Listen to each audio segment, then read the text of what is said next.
Okay, let's bring in former NYPD officer and safety security expert Bill Stanton. All right, Bill, so we just heard there's yet another one of these flash mobs. We originally had this report as talking about these arrests that were made. Now, those arrests come as a result of this newly formed task force. So what do they even look for when these incidents keep happening? How do they approach what has to be a really wide-ranging investigation? Well, they have to fence the products. They have to resell the products. They're stealing the products, if we're allowed to even say that in today's world. These products are being stolen, and then they have to be resold. So they're not like diamonds or nice pieces of jewelry. These are products that people want to buy, and they're either going to be sold in bulk or they're going to be sold online or in flea markets. So it's great that this task force is doing the law part of the law of the crime, law, and punishment.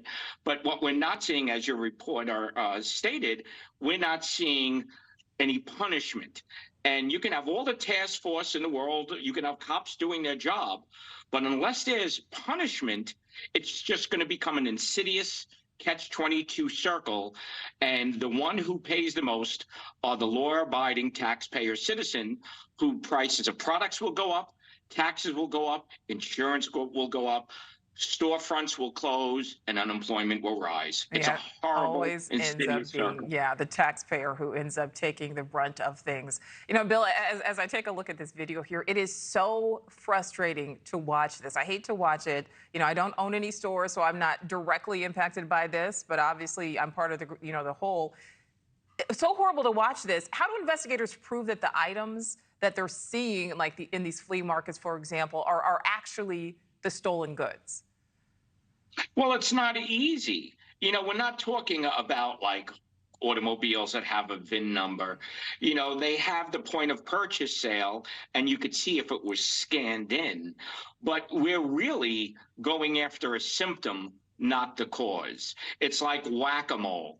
And again, it's costing, this is a lot of man hours going after crime that is essentially magnified shoplifting.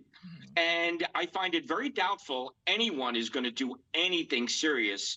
I'm curious to see what happens to the people that are apprehended, what happens to them.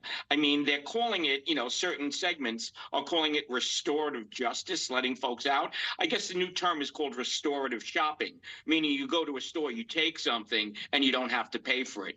It's at that point where everything is ridiculous, in my opinion. Yeah, I mean, and there are valid points when it comes to the restorative justice. However, again, when we see videos like this, if these are repeat offenders, certainly a little bit harder to rationalize that. Bill, last question for you. I know you talked about punishments. Here it's great. 11 arrests were made. Of course, as you said, we kind of have to see what happens, as this proceeds through the legal system. But is this kind of like trying to fix a leaky faucet in a burning building? I mean, is it difficult to really stop this? It is, until real change, until we do away. Lady Justice is supposed to be blind.